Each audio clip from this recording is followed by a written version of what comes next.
Dig deep in your memory, maybe you don't have to. Chances are you remember a time that you had an overdue notice about a movie you didn't return. You know, it happens to all of us, right? Yeah, and it's that universality that leads to the potential scam that we're talking about first this week in our Call for Action segment. News 3 investigative reporter Adam Schrager is here with an update. You know, in our case with little kids, it's library books. Yeah, right. Go back just a couple of weeks earlier that were due back. Well, we got a call for action. The Call for Action volunteers, rather, got a call from Eric in Hazel Green last week about a phone call that he got at home from a collection agency claiming that he owed $7. That's it, to Hollywood Video. You heard that right, $7. Now, he didn't remember ever renting anything from the agency in the first place, but the good thing is they asked him specifically he asked them to write him and explain the situation. It's a good thing that he did, because there have been other examples where these types of calls are basically phishing expeditions where the callers are just trying to get bank account information or other money from people that they call. You should never give that stuff out over the phone. So good for Eric and Hazel. Absolutely. Yeah, that's great.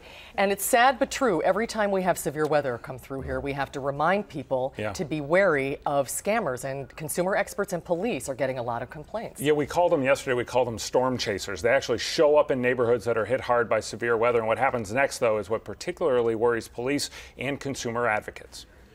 They pressure the victim into making a quick decision. There's a high pressure pitch to make a payment up front, and then these people leave town without doing any repairs, or if they do repairs, they're very shoddy.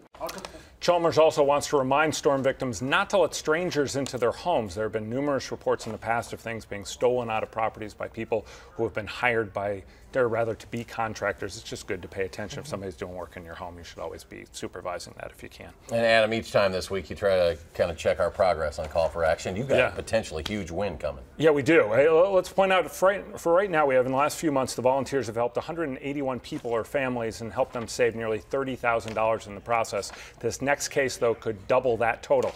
Take a look at the 2011 Chevy Avalanche that Rick Davis bought last December for his wife. He paid $31,000 from a private seller for the car after hearing and seeing that the title was clean. That means, of course, the state believed the car had not been in a serious accident, except that it had, and the state knew it. But a clerical error had led to the clean title. So now Rick Davis wants the state to buy the car from him for $31,000. It's not my problem, I feel like. They made the mistake. They need to fix their mistake. Well, late this afternoon, we heard from the director of the Wisconsin Bureau of Vehicle Services. He acknowledged that the state made a mistake and said his goal was to fix the problem and to, quote, make these folks whole. We don't know if that means Rick Davis is going to save $31,000, but we'll see. We'll have more on this story coming up tonight on News 3 at 6. Meanwhile, if you have a consumer problem, the Call for Action volunteers are going to be here in person tomorrow morning from 11 to 1. They're here every Monday, Wednesday, and Friday during that time. The phone number, 608-270-2833, or if those times don't work for you, you can always call for action anytime by logging on to the channel3000.com website, just /call for action, one word. Good stuff, Adam. We'll get a check on Rick Davis's thing, Governor. Keep us posted on how that turns out. Keep up the good work. Thanks a lot. Adam. Thank you.